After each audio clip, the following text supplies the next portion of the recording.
So it's a pleasure for me to be here again and to have the opportunity to make a few remarks on integration policy, on the importance of integration policy in Germany, and certainly, especially, I'm looking forward for discussing the actual topics with you. So I will make a few remarks on integration and the formation of identity. These are the concepts which I would like to discuss with you today. I must admit that this is a major challenge. This is apparent from the scale of the topic. It encompasses tragedy, such as the dramatic events involving refugees off the coast of Lampedusa last October, and it still occurs nearly every week.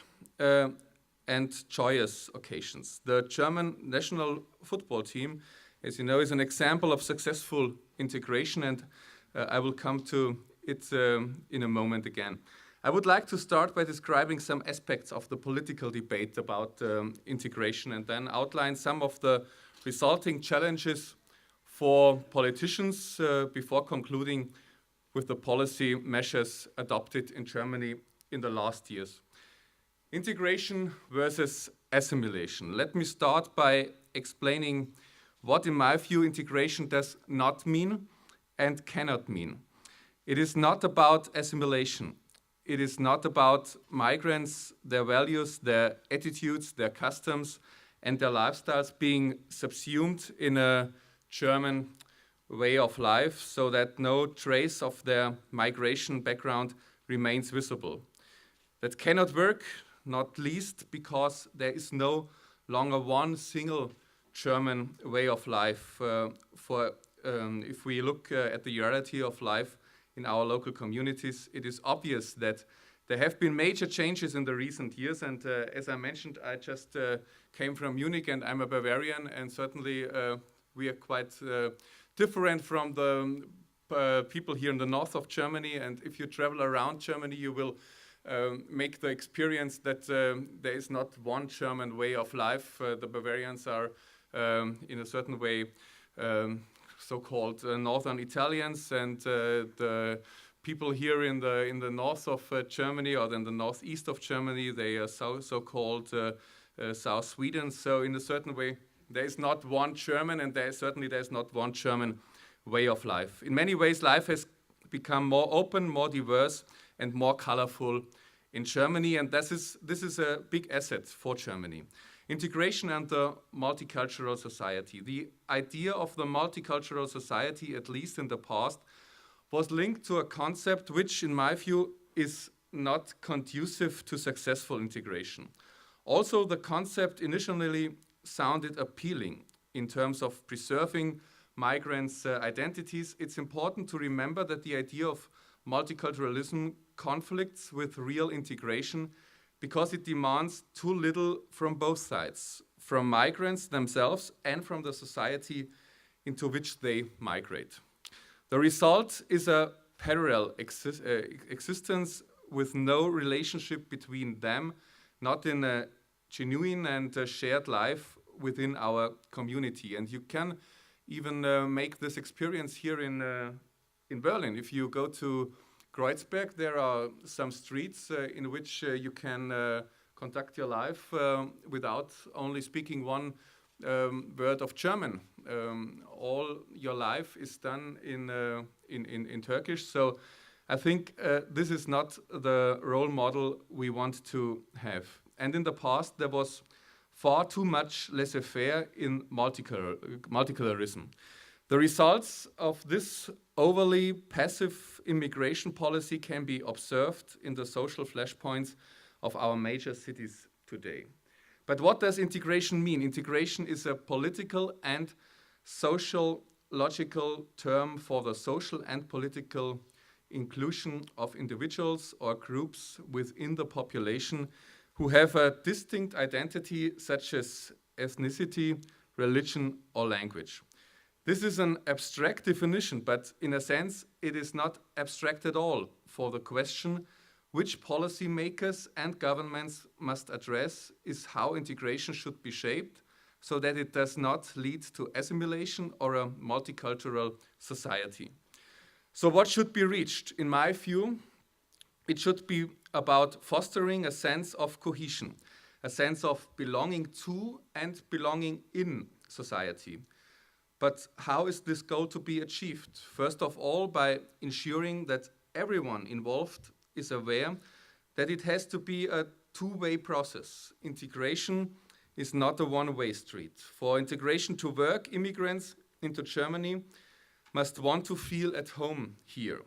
That means sending a clear message that anyone who does not want to live as we live in Germany, anyone who would prefer, for example, to live as some people in the Islamic world think life should be lived, is unlikely to satisfy the requirements for successful integration here in Germany. The desire to feel at home here is essential. Anyone who does not, under any circumstances, want their children to grow up in a liberal Western society is making the wrong choice if he or she decides to live in Germany. Migrants do have to accept the conditions of life in their chosen country. Otherwise, the outcome is a failed integration process with nothing but losers on both sides.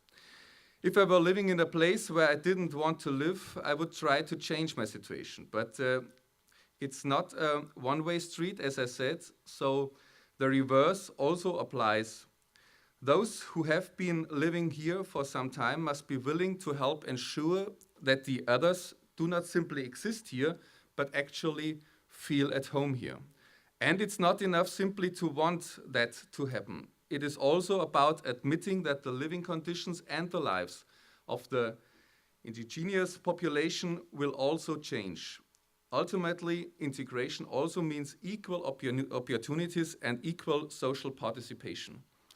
Integration cannot be judged a success until that it is achieved.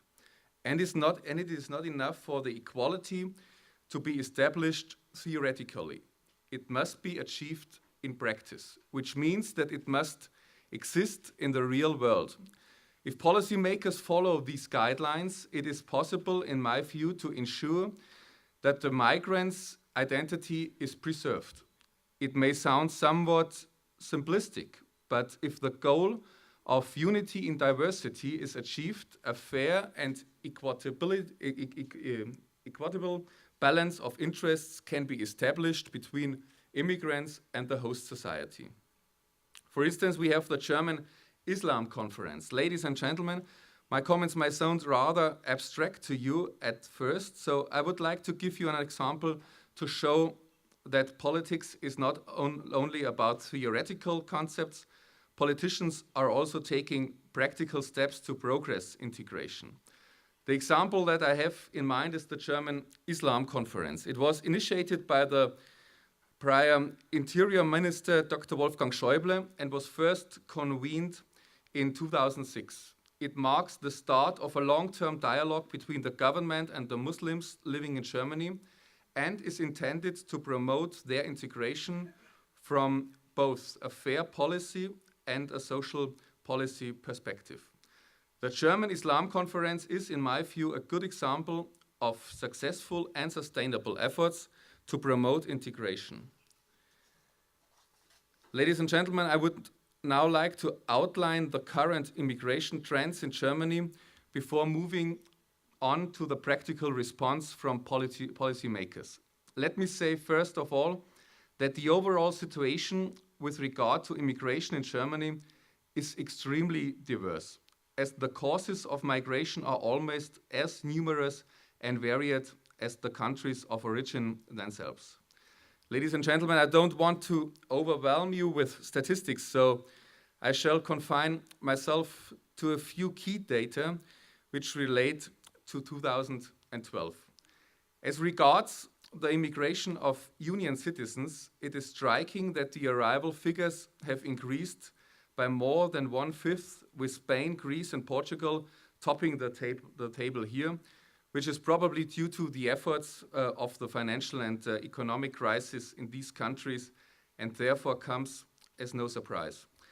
There are no significant problems with the integration of these migrant groups. We can also detect a clear trend when we look at immigration from third countries. Here the figures are rising sharply, and the biggest increase relates to immigration on humanitarian grounds, whereas the figures for family reunion have remained more or less constant.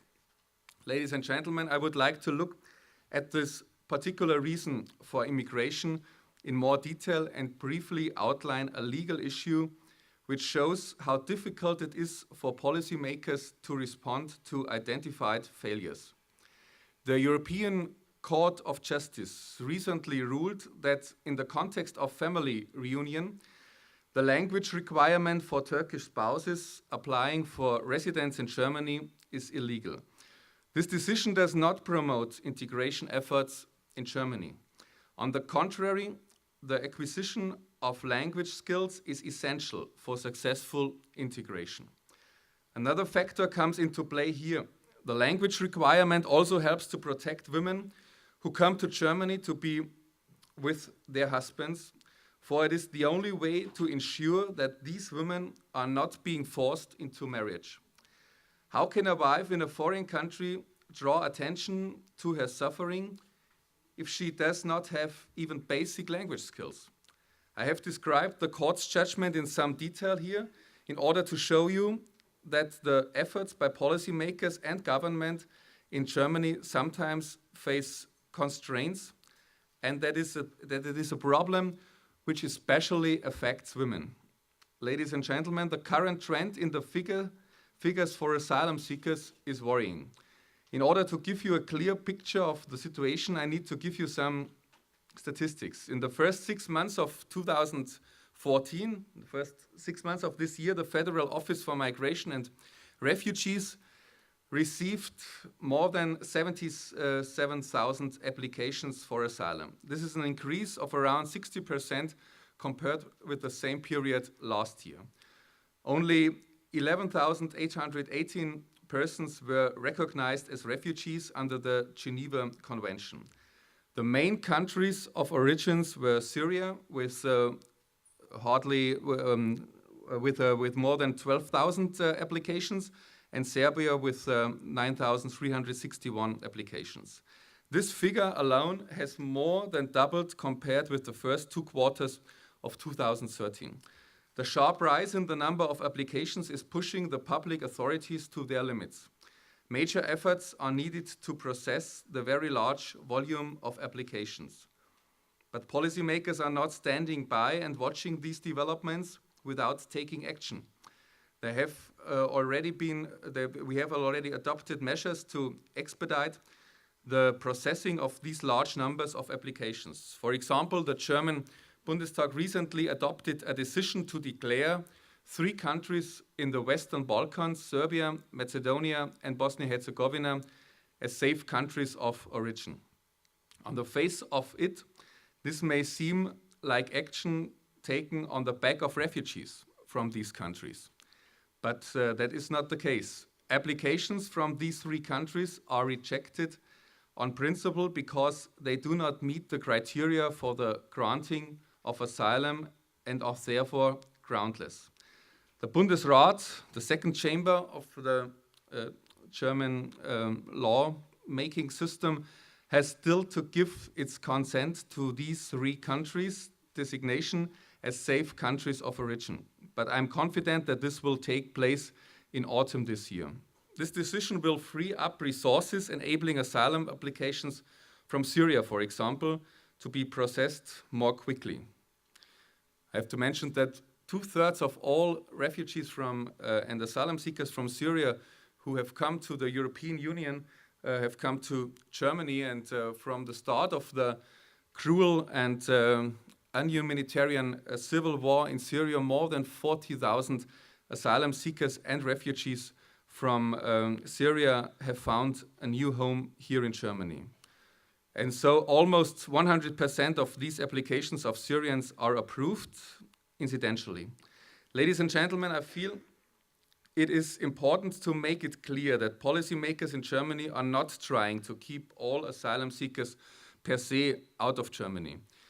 But we want to do this, but what we want to do is to ensure that those who are clearly being persecuted and urgently need our assistance and solidarity are given help as quickly as possible. And these are, for instance, now in these times, especially the refugees from Syria. So in conclusion, ladies and gentlemen, let me emphasize that integration is an important and a challenging task which must be progressed not only by policymakers, but by all groups and individuals with or without a migration background in our society, working together.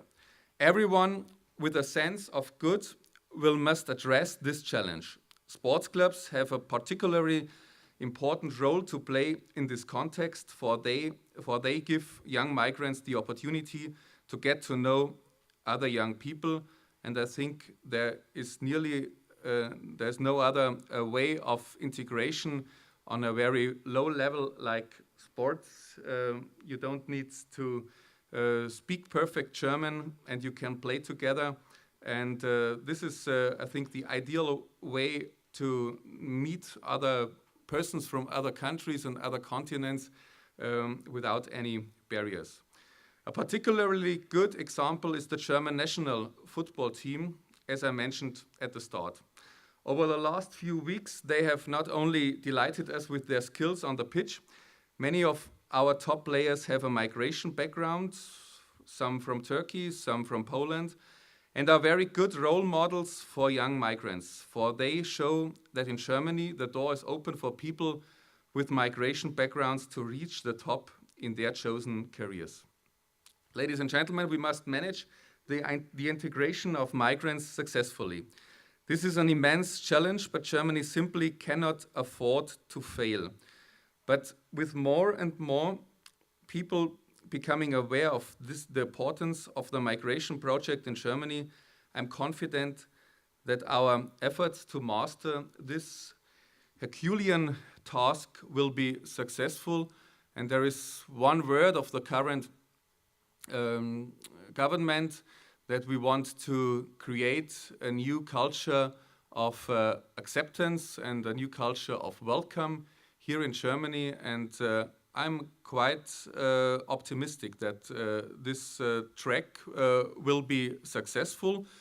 We are on a good way, and if I could sum up, I would say in 2005 there was a shift in the integration policy in Germany. From 2005 on, integration policy was on the top political agenda on the federal level in Germany. Before 2005, a lot was spoken about integration policy, but not a lot of steps and a lot of measures have been undertaken under all different governments. But for nearly 10 years now, I think we are quite pushy in this topic. And as I mentioned, the Islam conference. There is also to mention the integration summit, which takes place once in a year.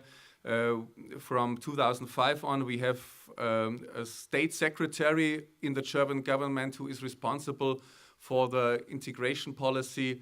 From 2005 on, we made the offer for immigrants to make German language courses, integration courses, and until now 1.5 million immigrants have conducted this and have attended this language and integration courses. Only from the federal level we spent more than 1 billion euros for these integration and language courses. Certainly this is only one key point. It's not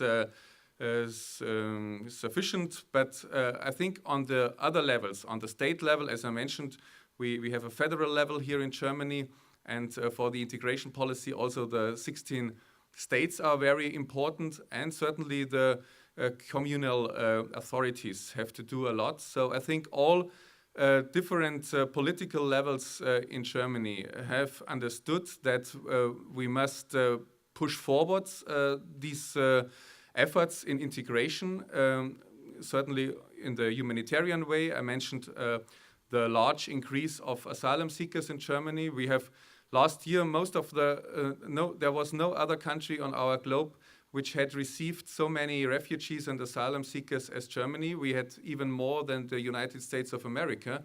So I think we have a quite humanitarian asylum law in Germany. We are open for everyone who is tortured or who is persecuted in his home country because of religious or ethnic reasons. And on the other hand, I still would like to mention that in the near future and even in the next decades, I'm convinced that Germany will need more workers from outside the European Union. As you know, we have a demographic problem here in Germany, or I would not say problem, but it's a challenge, and it's not only Germany has this challenge. A lot of countries, especially in Europe, have the same challenge. And I think if we want to hold these high standards of living in Germany and this high level of economic welfare and economic progress, we will be dependent on more immigration from outside of the European Union. So it's in our own interest, in our own Germany's interest, that we concentrate on this important topic of migration and integration.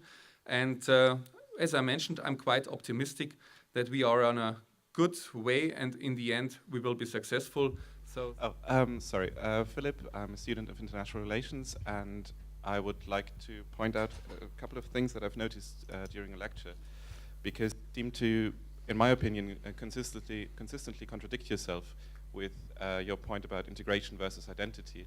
Because you said earlier at the start of your lecture that integration should be about preserving some remnants of identity, and yet you seem to deny immigrants that their right to speak their own language in this country.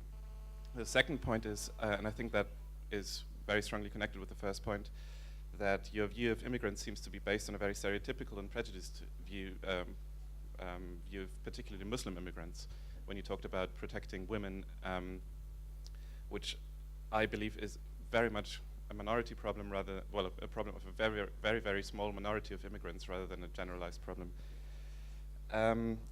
Thirdly, you mentioned the football team and how immigrants can reach the top, but how many immigrants are actually in top positions in Germany in any other field rather than sports, let's say in economy, in culture, etc., in politics as well? Thank you.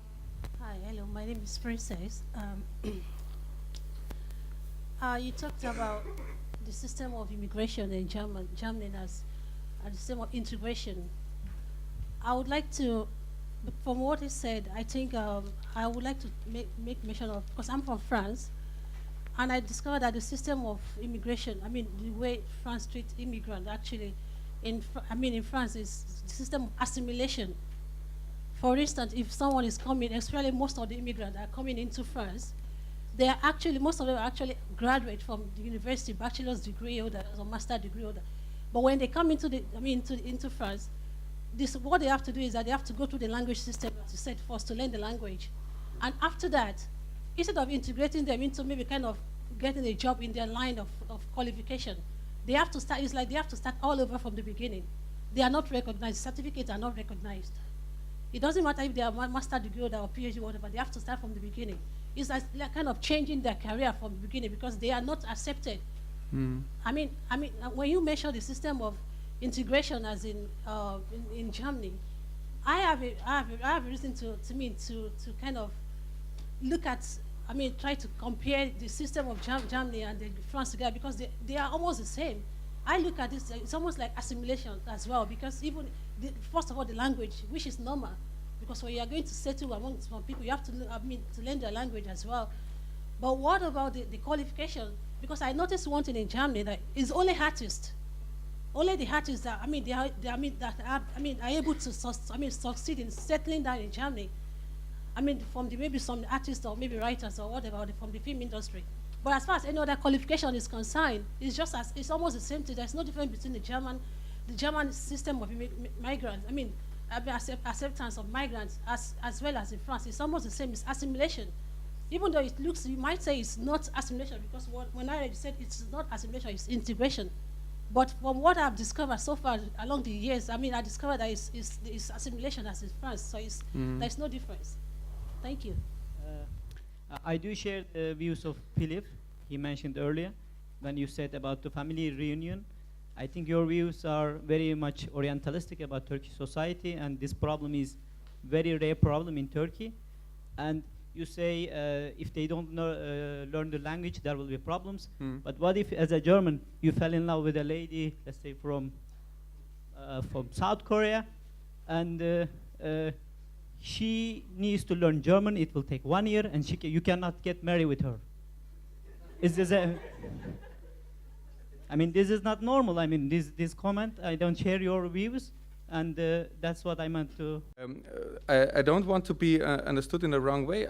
I'm absolutely not. I don't think that we should deny the migrants to speak their own language. Certainly, they should and they can speak their own language in their family and with their relatives and in their sports clubs or wherever they want. But if you want to be successful in Germany, you have to at least have the ability to speak in a certain way the basic German. And if this is not possible, and if you can't speak German, I would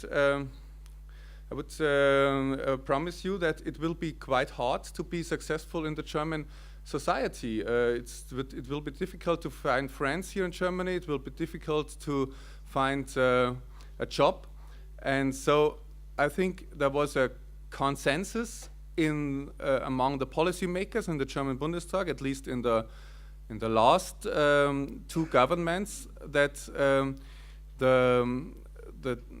it's not sufficient to learn German in order to be successful in the German society, but it's necessary. And we demanded this condition, this precondition, before their migration to Germany. And if I may just go to the last point with the South Korean marriage, or marriage to a South Korean girl, we had, unfortunately, we made the experience that especially among the Turkish population, the phenomenon of forced marriage occurs, and we didn't make the experience that this phenomenon of forced marriage occurs among South Koreans and German and South Koreans. So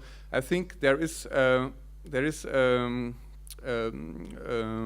justification for the point that we made this precondition. Now the judges of the European Court of Justice said this is not legal not in accordance to the European law, but in a certain way they didn't say it at all that it's not it's illegal. They said under certain conditions it's not legal, and these conditions are that you need sentence for you need an acceptance for those who are not able because of their ability, because of an illness, to learn German. So in a certain way, under certain circumstances, we can make it in this way that we demand the certain German skills before their migration to Germany, and certainly everyone can marry. It's not. But the other way is if your spouse can move to your hometown in Germany, and to be clear, these preconditions are not very high. You don't need to learn perfect German. You don't need to attend a German language course for 1 year. as you mentioned, it's absolutely sufficient when you are able to speak basic German. So only a few words. It's the level A1, so it's not very high. It's a quite low level. There are different levels of German tests, and those which is demanded from, for instance, from spouses from Turkey to move to their husband in Germany. It's the lowest level of a German test. So I think it's acceptable, and certainly after the summer break we will try to continue this precondition, certainly under the light of this new judgment of the European Court of Justice. But I think it's possible. We have to change some things, as I mentioned, but I think it's even possible in the future. And you rose the question if I know another field on which migrants in Germany are successful. For instance, Asher Chain. He's one of the co-chairmen of the Deutsche Bank, the biggest German bank, and I would say 10 years ago or 15 years ago, no one would have thought that it's possible that a non-German would lead the biggest and the most important German bank. So in a certain way, I think this is a big success, and a lot of not only he's from India, probably you know, but we have a lot of managers from Switzerland, from Austria, who are very successful in big German enterprises. So I would say, especially the German economy, and especially the big enterprises in Germany, the DAX enterprises, they are quite open for migrants to proceed in high jobs in their enterprises. So if I may answer the second question concerning the acceptance of qualifications, how is the way in Germany? We passed a law in the last legislature which indicates that we want to lower the standards to accept exams and qualifications from migrants from other countries. This also especially refers to a lot of exams which have been done by migrants from the eastern part of Europe, from the former Soviet Union, the Russian Federation, or Kazakhstan. We have a lot of, they are migrants. They came to Germany in the 90s, but from origin they are German, and by our constitutional law they have German passports, but the problems of integration are similar to those of migrants have from other countries and who are not German citizens. But we made the experience that they often have high qualifications. They are medicines. They have PhDs. They worked in their home countries, or in their former home countries as nurses, and they had problems in the last years to be accepted, or their qualifications to be accepted in Germany. And so we passed a law, and our wish would be that about 300,000 qualifications undertaken in other countries are now accepted in Germany. So we know this problem, and we have this problem similar to France also in Germany.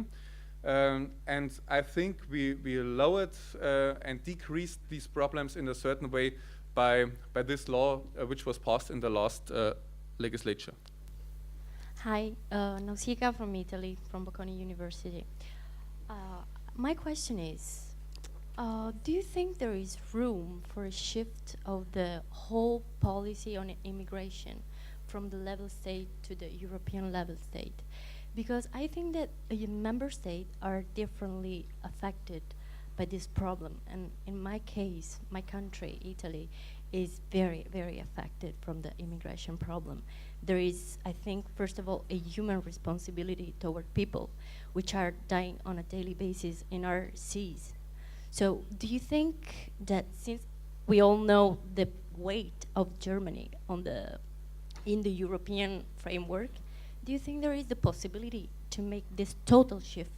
Because currently the member state, they retain the competence, for example, when they deal with the working policy, how many people accept in their country. So I'm wondering if there is this possibility to shift it all to the European level. Mille grazie. Another question. Un'altra domanda. Thank you. Just a remark first.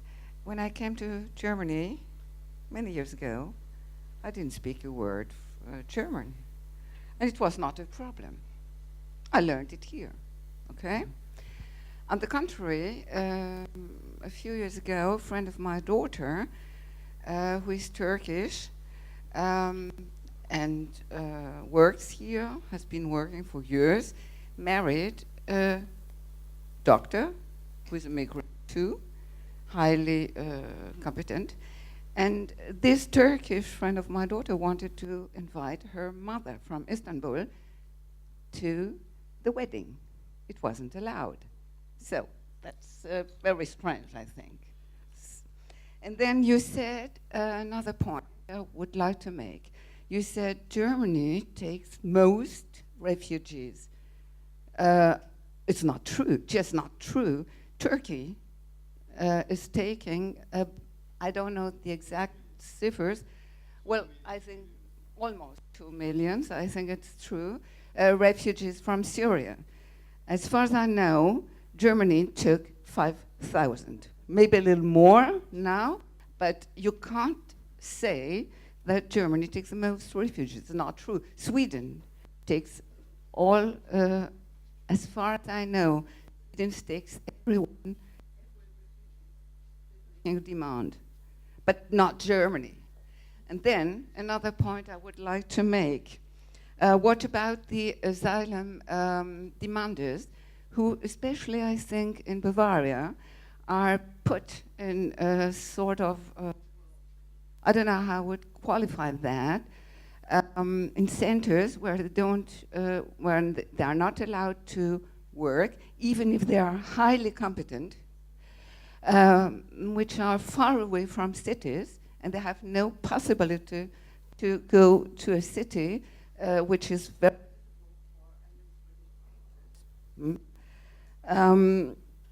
and that's why we have in Berlin asylum seekers demonstrating, well, they have been demonstrating for a month now.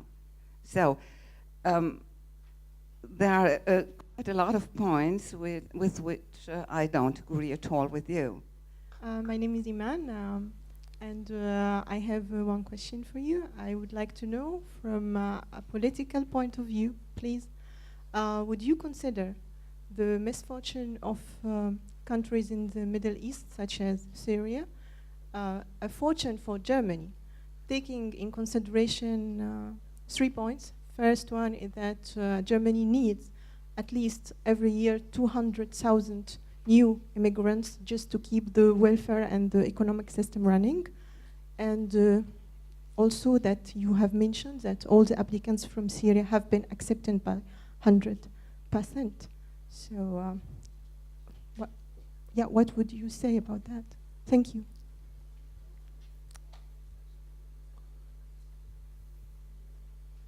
Do we have time for another?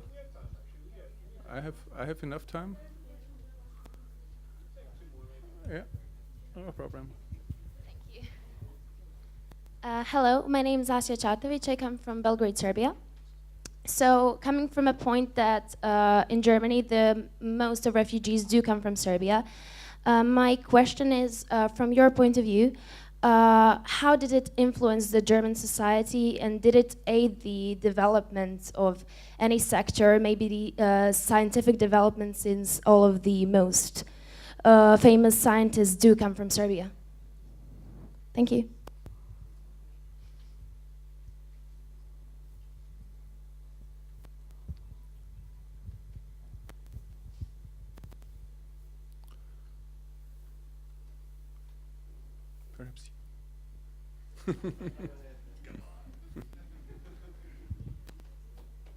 Hello? Okay, awesome. Thank you very much for coming. Earlier in your speech, you mentioned that immigrants coming to Germany should learn the host country's language, which I think is entirely reasonable. But you also mentioned that integration was a two-way street. So have you yet publicly advocated that German schools should teach Turkish as a second language? And if not, why not?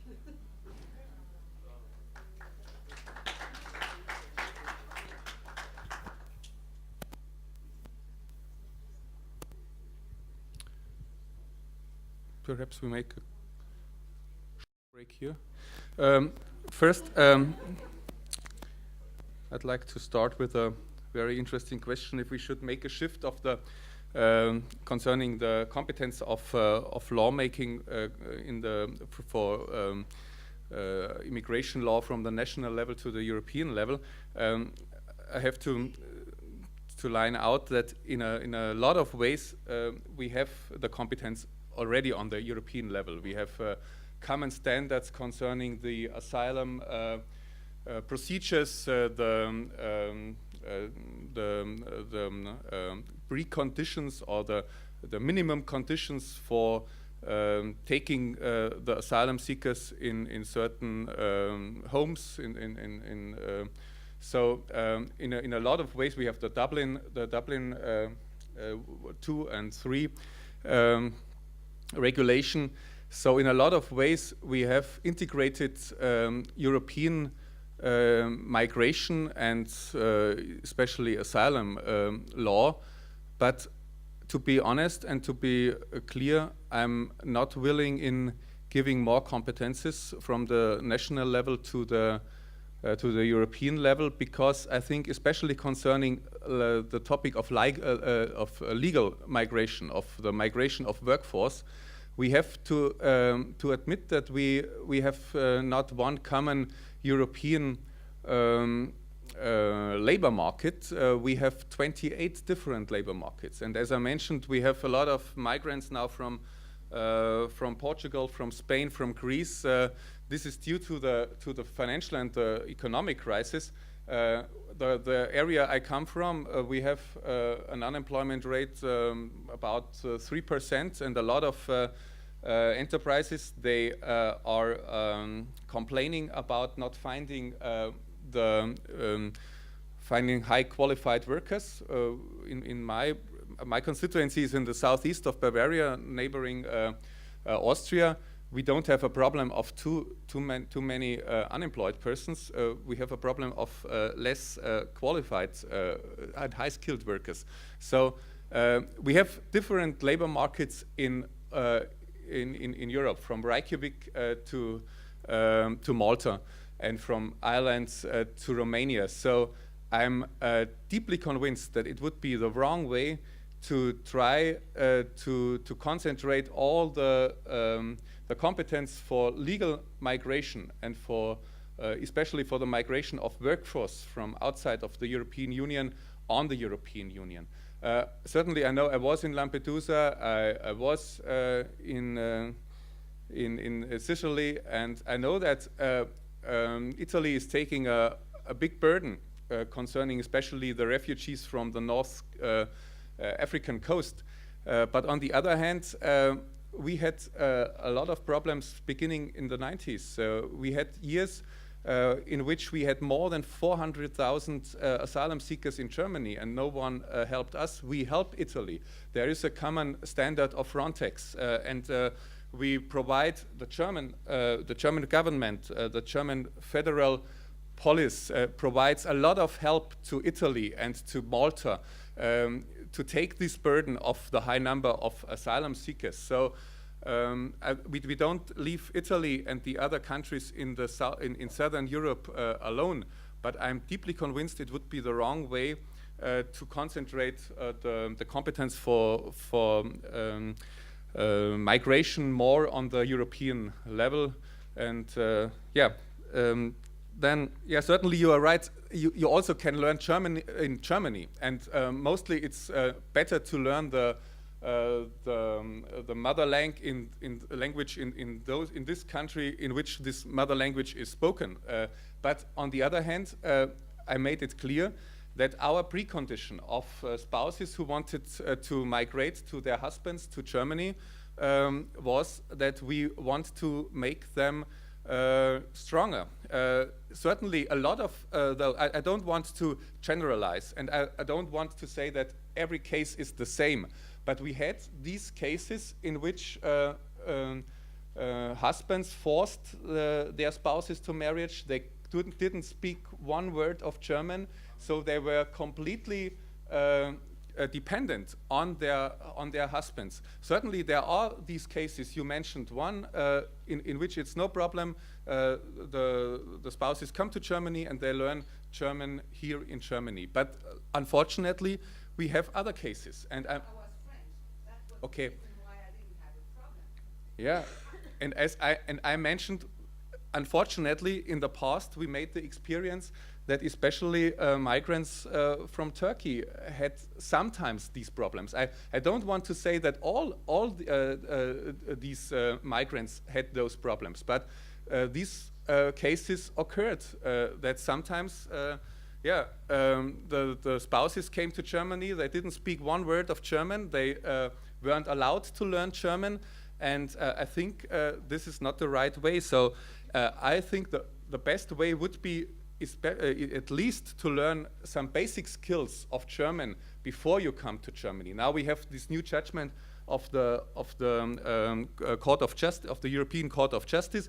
Certainly we are discussing about another system, if we should force the migrants when they come to Germany to learn German, but then it's not quite so easy. I mentioned we had until now we had more than 1.5 million persons who attended these language and integration courses, but not everyone who was obliged to attend these courses attended it actually. Some did not show off. They didn't come to the courses, and then it's not so easy. Certainly you can discuss about sanctions, but you can't force them out of the country so easily. So I think the best way is to learn at least some words of German, some basic skills of German before you come to Germany. And you, in a by sentence, you mentioned the denial of the invitation for the marriage in Germany. This is another problem. You have to. That's a problem. That's a wiser problem. On the one hand, you have the denial of of migrating to Germany, and you mentioned one problem of denial of a visa. I regret this, but that hasn't. No, I don't justify this judgment. This was a judgment done by, I would say, by the embassy in Ankara, or by the general consulate in Istanbul, and every case is different. So certainly, perhaps a mistake was made, but this has nothing to do with our demands concerning learning basic skills of German before you come to Germany, not only for a marriage and for a short visit, but for staying here forever. And so you have to differentiate these two cases. So you mentioned the behavior of Bavaria treating the asylum seekers. There is no other way in Bavaria than in other states. We have a common federal law. And you mentioned that in Bavaria it should not be allowed for them to work. You said that they are high skilled. Excuse me? Not only there. Not only there. And we passed a law. I mentioned the law we passed before the summer break concerning 3 countries of the Western Balkan to be declared as safe countries of origin. And in this law, there is another point included, and I think that's a very interesting point. We want to decrease the time an asylum seeker is not allowed to work from now 9 months to then 3 months. So the new law will indicate that after 3 months after the arrival in Germany, every asylum seeker is allowed to work. So this is a big progress, and there are a lot of conservatives also in my party and in the party of Joachim Pfeiffer, my distinguished colleague who just appeared, who are not very sympathetic to this new rule. But I think it's okay, because I mentioned, and Joachim Pfeiffer comes from Baden-Württemberg, and we have the same luxury problem. We don't have many unemployed persons. We have on another way the problem of a lack of high-skilled workers. So I think it's the right way to reduce this time after which an asylum seeker is allowed to work. So if this law is passed in autumn this year, asylum seekers are allowed to work after 3 months, and I think that's okay. It's a good progress. And you mentioned Syria again, and I was in Jordan and in the north part of Iraq 2 weeks ago. So I'm really convinced that it's the biggest humanitarian catastrophe we have now on our globe, which occurs in Syria and in the neighboring countries of Syria. And certainly everyone is right that not only Turkey has taken, I think now more than 700,000 refugees, especially Lebanon. Lebanon has taken not Turkey, too many. 700 or 800,000. Most of the refugees have come to Lebanon. I was in Jordan. Jordan has about 600,000 refugees from Syria, but I don't want to concentrate too much on the numbers. I was in Kilis in the Turkish border. And as I watched and I visited a lot of refugee camps in Turkey, in Jordan, now in the north of Iraq. And this is a big catastrophe, to be clear and to be honest, and you can't deny it. And Germany is taking a lot of Syrian refugees. Now we had taken more than 40,000 refugees and asylum seekers from Syria. Every month, 1,800 asylum seekers from Syria come to Germany, and all of them are accepted. All of them are allowed to work from the first day of their arrival on. They are treated in another way than other asylum seekers. So I think I don't want to mention it too proudly, and certainly Lebanon and Jordan and Turkey have a much bigger burden than Germany and other European countries. But I would wish that other European countries in a certain way would take Germany as an example and hire and increase their number of Syrian refugees. And I think Germany is doing quite good in this topic, and certainly we don't have a reason to be too proud, but we don't must be too modest. We are quite good in taking Syrian refugees, and we will increase this. In June, the ministers of internal affairs of the state level and of the federal level decided to take 20,000 more Syrian refugees. Certainly that's only a small part concerning the huge amount of refugees in Syria and in the neighboring countries, but I think it's a very clear signal and a very humanitarian signal from Germany. So the lady over there, you mentioned Serbia. Oh. I want to be short because I'm taking over the time of Joachim Pfeiffer, so I only want to answer the last questions. Can I just make very, very quickly? Quickly? Yes. No, because you... Excuse me, we're really running out of time. I have two more questions. The one from Serbia. I'm deeply convinced that Serbia is a very improving country, but on the other way, when you see the acceptance rate of asylum seekers, the acceptance rate is 0.0 of asylum seekers from Serbia, and even the Serbian government and the Serbian Prime Minister wanted us and wanted the Minister for Interior Affairs of Germany to declare Serbia as a safe country of origin. So this declaration isn't an insult of Serbia. I think you should take it in another way.